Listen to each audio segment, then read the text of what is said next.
আবু জেহেল যে কয় মোহাম্মদের নাম শুনছো কেন? না, তোমার মতো কত যুবক মোহাম্মদের কাছে যায়, তার কোরআন শুনে তার পাগল হয়ে গেছে, ভক্ত হয়ে গেছে, কালেমা পড়া মুসলমান হয়েছে। মুসআব বিন উমাইর বলে, না আমি তো শুনি নাই। কি হয়েছে বলে? শোনো ভাতিজা, তুমি ভুলেও কিন্তু মোহাম্মদের ধারে কাছেও যাবা না। কয় কেন? কয় মোহাম্মদ হলো একটা জাদুকর। নাউজুবিল্লাহ বলবেন না? মোহাম্মদ হলো গণক, গণক। নাউজুবিল্লাহ। তোমার মনে কি আছে না আছে সব মোহাম্মদ অটোমেটিক বইলা দিতে পারে। বলেন কি? বলে হ্যাঁ। শুধু গণক না, সে হইলো কবি, বানায় বানায় কবিতা বলে আর কোরআন বইলা চালায় দেয়। নাউজুবিল্লাহ। মুসআব বিন উমাইর কয় তাহলে তো ফ্যান্টাস্টিক ব্যাপার, তাহলে তো আমার এক নজর তারে দেখা দরকার। এই নিজের পায়ে নিজেই কুড়াল মারে আবু জেহেল। এই যুবক জানতো না আল্লাহ রাসূলের কথা, এতগুলো প্রশংসা যার নামে করে, এত কিছু জানে, এত কিছু কয়, তাই এখন তাকে দেখার একটা কিউরিওসিটি জাগে না? মানুষের স্বভাব হলো আপনি যত নিষেধ করবেন তত সে বেশি করে করবে। এটা হলো মানুষের একটা স্বভাবজাত অভ্যাস। দেখবেন এক জায়গায় আগুন লাগছে, পুলিশ এসে পিটাইতেছে, যাইস না, আরো বেশি করে যায়, যায় কি যায় না? এটা মানুষের স্বভাবজাত একটা অভ্যাস। আবু জেহেল এই কথা বলার পরে মুসআব বিন উমাইর কয় তাহলে তো আমার যাওয়া দরকার। না না না, আরে মিয়া তুমি যাইবা না, এই কারণেই তো আসছি তোমারে বারণ করার জন্য। কেন? না, মোহাম্মদ সেকেন্ডের ভিতরে বাবা আর পুত্রের সাথে সম্পর্কের বিচ্ছিন্ন ঘটায় দেয়, বিচ্ছেদ করে দেয়। মোহাম্মদের কাছে কোনো যুবক গেলে দ্বিতীয় দিন আর সে বাবার কাছে আসে না, মায়ের কাছে আসে না। মায়ের কাছে বাবার কাছে আসে না মানে আল্লাহ রসুলের চেহারা দেখেই তো মক্কার যুবকরা পাগল হয়ে যায়। ওরা বলে পাগল আল্লাহ রসুলকে, আর আল্লাহ রসুলের চেহারা দেখে মক্কার যুবকরা কয় পাগলের এত সুন্দর চেহারা হয় না, পাগল এত সুন্দর করে কথা বলতে পারে না। ঠিক কিনা বলে? পাগলের ব্যবহার কোনোদিন এত সুন্দর হতে, পাগলের গায়ে এত সুন্দর স্মার্ট পরিচ্ছন্ন পোশাক, কথার ভিতরে একটা, চলাফেরার ভিতরে একটা আভিজাত্য। পাগল তো থাকে ময়লা যুক্ত কাপড় পরা, রাস্তার ধারে বসে থাকে, কিন্তু আল্লাহ রাসূল সাল্লাল্লাহু আলাইহি সাল্লাম তো ছিলেন পৃথিবীর সবচেয়ে সুদর্শন পুরুষ, সবচেয়ে স্মার্ট, সবচেয়ে আধুনিক। ঠিক কিনা বলেন? যুবকরা এখন নকল করে মেসি আর রোনাল্ডো। আরে কুলাঙ্গার কোথাকার! আমার রাসূলের চেয়ে কি আধুনিক কেউ আছে নাকি পৃথিবীতে? আমার রাসূলের মতো স্মার্ট সুদর্শন পুরুষ পৃথিবীতে আসে না, আর কোনোদিন আসবেও না। রাসূল যেটা শিক্ষা দিয়ে গেছেন, বর্তমান আধুনিক বিজ্ঞান সেটা মাথা পেতে নিতে বাধ্য, আর তারা অনুসরণ করে কাফের মুশরিক নাস্তিক মুরতাদদের আইডল বানায়। আমাদের আইডল, আমাদের নেতা হলেন বিশ্বনবী রাহমাতুল লিল আলামিন। মুসআব বিন উমাইর বলে, আবু জেহেল চাচা যারা আসছেন ভালো কথা, তো যে লোকটার সম্বন্ধে এত কথা বললেন তারা তো আমার একটু, এটা ইসরায়েলের পানি, এটা এখানে রাখাটা অন্যায়, পানি খাই না, এটা ঠিক আছে, এটা ফ্রেশ, এটা আমাদের দেশের পণ্য। এই দেশে আলেম ওলামারা এই দেশকে বেশি ভালোবাসে, ইসলামকে ভালোবাসে। ঠিক না? এই লোকটা বুঝেও না কোনটা। এক মাহফিলে গেছি খালি প্রাণ আর প্রাণ। প্রাণ তো একটা কাদিয়ানি কোম্পানি, এটা তো আমাদের জানের শত্রু। যেটা বলছিলাম, মুসআব বিন উমাইর রাদিয়াল্লাহু তাআলা আনহু বলতেছে, আবু জেহেল তাহলে আমি একটু তাকে যাই এক নজর দেখে আসি। মিয়া তাহলে আমরা তোমার বাড়িতে আসলাম, আইসা লাভ কি? তোমার এত বুঝায় শুনায়। আচ্ছা ঠিক আছে, তোমরা যাও। মুসআব বিন উমাইর বলে, যদি সে কবি হয়ে থাকে আমিও কবি, কবি কবিকে জাস্টিফাই করতে পারে। ঠিক না? আমি কোরআনে হাফেজ। গত এক সপ্তাহ আগে সিলেটে গেছি মাহফিলে, গোয়াইনঘাট, একবারে ভারতের কাছে মাহফিলে। এমনই বয়ান করতেছি, একটা আয়াত পড়ছি, وَإِذْ زَيَّنَ لَهُمُ الشَّيْطَانُ أَعْمَالَهُمْ وَقَالَ لَا غَالِبَ لَكُمُ الْيَوْمَ مِنَ النَّاسِ وَإِنِّي جَارٌ لَكُمْ فَلَمَّا تَرَاءَتِ الْفِئَتَانِ نَكَصَ عَلَى عَقِبَيْهِ وَقَالَ إِنِّي بَرِيءٌ مِنْكُمْ إِنِّي أَرَى مَا لَا تَرَوْنَ إِنِّي أَخَافُ اللَّهَ। মিনকুমের জায়গায় শুধু মিনকা পড়ছি ভুলে। একটা মাদ্রাসার মাহফিল ছিল, সামনে অনেক হেফজখানার ছাত্র, বয়স 7-8 বছর। মিনকুমের জায়গায় শুধু মিনকা পড়ছি। এই ভুলটা পড়ছি দেখা ছোট ছোট হাফেজ 7-8 বছর বয়স একটা আরেকটারে খোঁচা মারে, দেখছো হুজুরে ভুল করছে। হুজুরে কি করছে? লোকমা দে। আরেকটা না বেটা পরে পিটাইবো, আমার সামনে বৈশা। ওরা তো মনে করে ওই যে হেফজখানে হুজুরা মারে, কিন্তু ভুল লোকমা যে দেওয়া যায় এটা ওরা বোঝে, কিন্তু হুজুরের ডরে না না লোকমা টোকমা দিস না, পরে হুজুর পিটাইবো, হুজুরের কাছে বিচার দিব। পরে আমার ওয়াজ শেষ হওয়ার পর আমি ডাকছি এদিকে আয়, আমার সামনে বসে হাসলি আপনি যে ভুল করছেন। আল্লাহু আকবার। এটা হচ্ছে কোরআনের মুজিজা, ঠিক কিনা বলেন? ছোট বাচ্চা কোরআন মুখস্থ করছে, তার সামনে ভুল পড়লে অটোমেটিক কম্পিউটারে ধরতে না পারলে সে ধরে ফেলছে। তার মানে একজন হাফেজের সামনে একজন হাফেজ ভুল করলে সে ধরতে পারে। একজন ইঞ্জিনিয়ার যদি প্ল্যানিং এ ভুল করে তাহলে আরেকজন ইঞ্জিনিয়ার পারে কি পারে না? মুসআব বিন উমাইর বলে আমি কবি, যদি মোহাম্মদ কবি হয় আমি ধরতে পারবো, আমি ধরতে পারবো। তাই আল্লাহ রাসূল যে মানুষের মনের কথা বইলা দিতে পারে, এটা কিভাবে ধরবে মুসআব বিন উমাইর? আসলে তো আল্লাহ রাসূল মনের কথা জানেন না, গায়েবের খবর জানেন না। গায়েবের খবর জানেন আল্লাহ। ওমা ইয়ানতিকু আনিল হাওয়া ইন হুয়া ইল্লা ওয়াহয়ু ইউহা। দেখেন মক্কার কাফেররা কত বড় শয়তান। আবু জেহেলরা আল্লাহ রাসূলের উপরে আক্রমণ করবে, আল্লাহ রাসূল বাইতুল্লাহ যায়, তারা লাঠি সোটা নিয়ে দাঁড়ায় আছে রাস্তায়, আল্লাহ রাসূলকে পাইলেই রাতের আধারে আক্রমণ করবে। জিবরাইল আলাইহিস সালাম আয়েশা বইলা গেছে, ও আল্লাহ রাসূল আপনি এই রাস্তা দিয়ে যাবেন না, আবু জেহেলরা দাঁড়ায় আছে আপনার উপর আক্রমণ করবে, আপনি আপনার রাস্তা পরিবর্তন করেন। আল্লাহ রাসূল রাস্তা পরিবর্তন করে বাসায় এসে কম্বল মুড়ে দিয়ে ঘুমাইতেছে, আর আবু জেহেলরা সারা রাত দাঁড়ায় আছে শীতের ভিতরে, আল্লাহ রাসূলকে আক্রমণ করবে। খবর পাঠাইছে কিরে মোহাম্মদ দিয়ে আসে না, মোহাম্মদ আইবে করতে, সে তো আরাম করে বাসায় ঘুমাইতেছে। তার মানে সে এই রাস্তা পরিবর্তন করছে, সে গণক, সে জানে আমরা এখানে দাঁড়ায় আছি। আসলে কি আল্লাহ রাসূল জানে? জানিয়েছেন কে? আল্লাহ। আল্লাহ তাআলা কিসের মাধ্যমে? ওহীর মাধ্যমে, জিবরাইলের মাধ্যমে, ঠিক কিনা বলেন? মুসআব বিন উমাইর বলে আবু জেহেল যদি মোহাম্মদ কবি হয়ে থাকে আমি নিজে ধরতে পারবো, কারণ আমার বাপ আমার দাদা 14 গোষ্ঠী কবি, আমিও কবি। এই কথা বলে আবু জেহেলদেরকে পাঠায় দিচ্ছে। ঠিক মুসআব বিন উমাইর রাত্রবেলা ঘুমায়া চিন্তা করে, মক্কার বড় বড় নেতারা আমার বাড়িতে আসছে, একজন মানুষের সম্বন্ধে এতগুলো কথা বইলা গেল।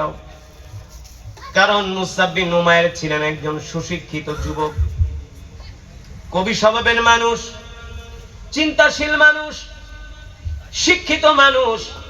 একটা কথা আছে, মূর্খ বন্ধুর চেয়ে শিক্ষিত শত্রু ভালো, ঠিক কিনা বলেন? আবু জেহেল যে কথাগুলো আল্লাহ রাসূলের সম্বন্ধে বলে গেছে, মুসআব বিন উমাইর বলে আবু জেহেলের কথা আমার বিশ্বাস করা ঠিক হবে না, কারণ আমি তো একজন শিক্ষিত মানুষ। আমি আগে যে মুহাম্মদকে জাস্টিফাই করব, আমি আমার নিজের চোখ দিয়ে দেখব সে যেই কথাগুলো মুহাম্মদের সম্বন্ধে বলছে আসলে সেই কথাগুলো সত্য কিনা। মুসআব বিন উমাইর সে এই কথা চিন্তা করতে করতে একদিন সন্ধ্যার সময় আল্লাহ রাসূলকে দেখার জন্য চলে গেলেন। আল্লাহ রাসূল রাহমাতুল লিল আলামিন জাবাল আবু কুবাইস, বাইতুল্লাহর পাশে একটা পাহাড়, সেখানে সাহাবীদেরকে কোরআনের বয়ান শোনান। সিরাতের কিতাবের মধ্যে আসছে মুসআব বিন উমাইর দূর থেকে দাঁড়িয়ে দাঁড়িয়ে আল্লাহ রাসূলের জবানে কোরআন শুনতেছে। সুবহানাল্লাহ বলেন।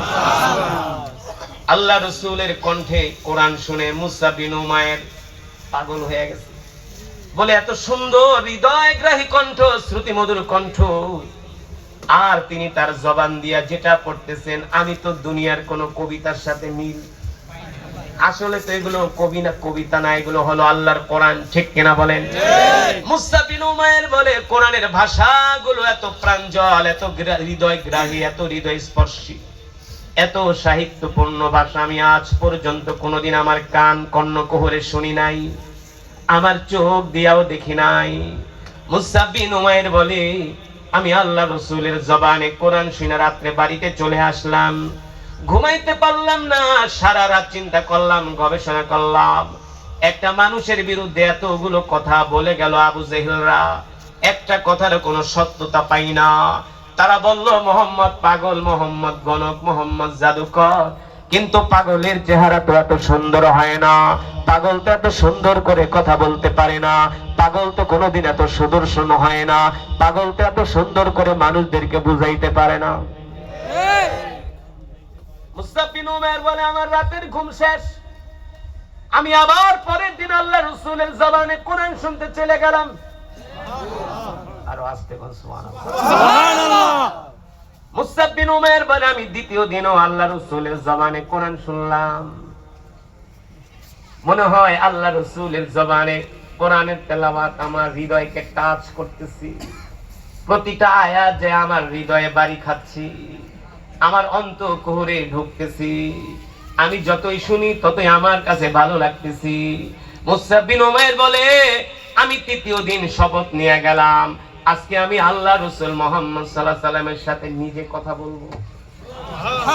নিজে 2 দিন তো আমি তাকে দূর থেকে দেখলাম, আজকে তৃতীয় দিন আমি নিজে গিয়ে তার সাথে কথা বলবো, আমি ডিসকাস করব। আবু জেহেলরা তাকে বলে পাগল, গণক, জাদুকর, কিন্তু আমার কথা হলো একটা দোষ তো আমি মুহাম্মাদের মধ্যে পাই, তার মানে মক্কার নেতারা মিথ্যা বলছি। ঠিক মুসআব বিন উমাইর রাদিয়াল্লাহু তাআলা আনহু আল্লাহ রাসূলের কোরআনের মজমার পাশে যায় দাঁড়ায় আছি, হঠাৎ করে আল্লাহ রাসূলের নজর পড়ে গেছে মুসআব বিন উমাইরের দিকে। আল্লাহ রাসূলও খেয়াল করছেন, একটা যুবক প্রতিদিন আসে, দূর থেকে দাঁড়ায় দাঁড়ায় শোনে, ভিতরে আসে না, আসবে কিভাবে? সে তো আর মুসলমান, সে তো মূর্তি পূজক, সে তো মূর্তি পূজক। আল্লাহ রাসূল ডাক দিছে, তাআলা ইয়া শাবাব, এই যুবকের দিকে আয়, ইজলিস হুনাক, এখানে বস। নাম কি? মুসআব বিন উমাইর, বাবার নাম। ও তুমি মুসআব বিন উমাইর, ও আচ্ছা, তোমার বাবাকে তো আমি চিনি, তোমার বাবাকে আমি চিনি, তোমার বাবা মক্কার অনেক বড় ব্যবসায়ী, অনেক বড় ব্যবসায়ী, তোমার বাবাকে আমি চিনি। তো তোমার বাবাকে তো আমি চিনি, সে তো মূর্তি পূজক। বাপ মূর্তি পূজক মানে ছেলে কি মুসলমান? ছেলে তো একই। তো তুমি কেন আসছো আমার মজমায় বলো তো? মুসআব বিন উমাইর বলে, শুনেন, আপনার মজমায় আমি এমনি এমনি আসি না, আমি আপনার নামও জানতাম না। তার নাম কিভাবে জানলা? বলে, আমার বাড়িতে মক্কার বড় বড় নেতারা গেছে। কে কে গেছে? আবু জেহেল, আবু লাহাব, উতবা, সাইবা, ওলীদ ইবনে মুগিরা। তো ওলীদ ইবনে মুগিরার নাম যখন বলছে, আল্লাহ রাসূলের সবচেয়ে বড় দুশমন, আল্লাহ রাসূলকে গালি দিছে ওলীদ ইবনে মুগিরা। আল্লাহ রাসূল বলছিল, ওলীদ ইবনে মুগিরা আমারে গালি দিছে, সাহাবীরা মন খারাপ করো না, ওলীদ ইবনে মুগিরার জন্মে সমস্যা আছে, জন্মে সমস্যা আছে। বেয়াদব টাইপের লোক ছিল ওলীদ ইবনে মুগিরা।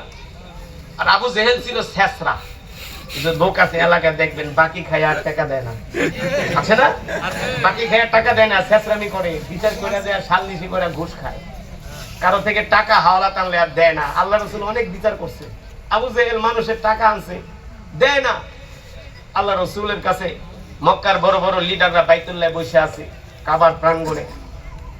মক্কার যুবক লোক আইসা বিচার দিছে, এই আবু সুফিয়ান, ওলীদ ইবনে মুগিরা, আবু জেহেল আমার থেকে টাকা হাওলাত নিতে দেয় না। কেউ ঘোড়া ব্যস্ত আইছে, ঘোড়া নিয়ে গেছে বাড়িতে, কয় যাও টাকা পরে দিমু, পরে আইনো বাড়ি থেকে যায়। পরে বাড়িতে গেছে টাকা আনতে, টাকা দেয় না, দেয় না, ছেসরামি করে। ও তাহলে সাতজন না, মাত্র 2 মিনিটে শেষ করে দিবে ইনশাআল্লাহ। হযরত বসে আছে, হযরত পাগড়ি দিবে, 7 জন ছাত্র পাগড়ি নেবে। আজকের হাফেজ হয়েছে, কোরআনে হাফেজ। আজকের প্রোগ্রামের মূল আকর্ষণ হলো দস্তারে ফজিলত, দস্তারবন্দি। 7 জন ছাত্র পাগড়ি নেবে। হতে পারে তাদের উসিলা আল্লাহ তাআলা আমাদেরকে মাফ করে দিতে পারে, তাদের উসিলা আল্লাহ তাআলা আমাদেরকে জান্নাত দিতে পারে, ঠিক কিনা বলেন? তো আমি আসলে যেই দিকে যাচ্ছিলাম, আমি সংক্ষেপে বলছি। এই রাসূলের সাহাবী মুসআব বিন উমাইর রাদিয়াল্লাহু তাআলা আনহু, আল্লাহ রাসূলের সাথে তার অনেক কথা হলো। আবু জেহেলদের নাম শুনে আল্লাহ রাসূল মুস্কি হাসা দিয়া বলে, বলো আবু জেহেল, ওরা আমার সম্বন্ধে কি বলছে? বলছে আপনি নাকি গণক, মানুষের মনের খবর বইলা দেন, আপনি নাকি জাদুকর, আপনি নাকি কবি। আল্লাহ রাসূল বলে, শোনো যুবক, ওরা যা বলছে তুমি আমাকে সরাসরি ফেস টু ফেস দেখছো, তোমার কাছে কি মনে হয়েছে? মুসআব বিন উমাইর একজন কাফের হয়ে বলে, শোনেন, আমি মুসআব বিন উমাইর ঘোষণা দিচ্ছি, মক্কার কাফেররা আপনাকে বলছে কবি, কিন্তু আপনি কবি না, আপনি হলেন নবী। আপনি হলেন, হ্যাঁ, আমি নিজে বুঝে শুনে বলছি, আমি একজন শিক্ষিত যুবক, আমি আপনার জবানে কোরআন শুনছি, এত শ্রুতি মধুর হৃদয়গ্রাহী কোরআন, কোরআনের ভাষা এত সুন্দর। আপনারা তো কোরআন তেলাওয়াত জানেন না, যদি জানতেন, এই যে আমি সূরাতুর রহমানের তেলাওয়াত করেছি, আল্লাহু আকবার। আল্লাহ তাআলা এই কোরআন সূরাতুর রহমানের ভিতরে কত সুন্দর সুন্দর কথা বলেছেন আমাদের জন্য, আল্লাহু আকবার। এটা তো বলছেন ফাবি আইয়ি আলাই রাব্বিকুম মা তুকাদ্দিবান। আল্লাহ তাআলা বলছেন, এ বান্দা, আমার কোন কোন নিয়ামতকে তোমরা অস্বীকার করবা? আল্লাহ তাআলার কোন নিয়ামতকে অস্বীকার করার কোন উপায় আছে? উপায় নাই। আল্লাহ তাআলা পৃথিবীতে যা কিছু সৃষ্টি করেছেন সব আমাদের কল্যাণের জন্য, সব আমাদের মঙ্গলের জন্য, ঠিক কিনা বলেন? এই কারণে মুসলমান, ওই যে সাহাবী মুসআব বিন উমাইর শুধু আল্লাহ রাসূলের কাছে এই কথাই বলেন নাই, আল্লাহ রাসূল বলছে, তাহলে আমি তোমাকে একটা প্রস্তাব দিই, প্রস্তাব রাখবা? কাফের যুবক মূর্তি পূজক, যত সহজে বলছি কথাটা মোটেও সহজ নয়। আল্লাহ রাসূল বলছেন, শোনো, আমি তোমাকে প্রস্তাব দিলাম, এই মুহূর্তে তুমি আমার হাতে হাত রেখে কালিমা পড়ে মুসলমান হয়ে যাও। যারা বলেন সুবহানাল্লাহ।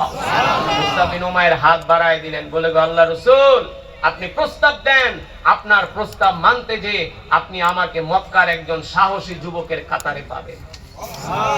কথার কি ঢং, কি সাহিত্যপূর্ণ কথা! সাহসী যুবকের কাতারে আপনি আমাকে পাবেন। আল্লাহ রাসূল তার হাত দুইটা পরায় দিলেন, লা ইলাহা ইল্লাল্লাহু মুহাম্মাদুর রাসূলুল্লাহ, কালেমা পরায় দিলেন, তাকে মুসলমান বানায় দিলেন। আল্লাহু আকবার। ওই সাহাবী লাস্টে উহুদের যুদ্ধে যায় শহীদ হয়ে গেছে, তার কবর এখনো উহুদের ময়দানে আছে। সুতরাং একজন সাহাবী আল্লাহর কোরআনের জন্য নিজের জীবন দিয়েছে, মাতৃভূমি ত্যাগ করছে, বিলাসী জীবন ত্যাগ করছে। আমরা কি পারবো না আল্লাহর জমিনে আল্লাহর কোরআনের রাজ কায়েম করার জন্য সময় দিতে? পারবো না? মাল দিতে পারবো না? জান দিতে পারবো না? আল্লাহর জমিনে আল্লাহর দ্বীন কায়েমের জন্য যদি জান দিতে হয়, মাল দিতে হয়, রক্ত দিতে হয়, জীবন দিতে হয়, আমরা দেওয়ার জন্য তৈরি আছি কিনা মুসলমান? আল্লাহ আমাদের কবুল করুন বলে আমি। আজকে যে মাদ্রাসার উদ্যোগে মাহফিল, পশ্চিম ব্যাংটাউন তালিমুল কোরআন মাদ্রাসা, মাশাআল্লাহ 7 জন ছাত্র আজকে পাগড়ি নিবে, হাফেজে কোরআন। আপনারা আপনাদের সন্তানদেরকে, বসেন ভাই, এই ভাই, আল্লাহ, বসেন বসেন বসেন। এখন তো পাগড়ি দেওয়া হবে, এটাই তো প্রোগ্রামের মূল আকর্ষণ। এই অনুষ্ঠান, এই অধিবেশন, এই পর্বটা না দেখে কেউ উঠবেন না। আপনাদের কাছে আমার অনুরোধ, বসেন। এতক্ষণ কোরআন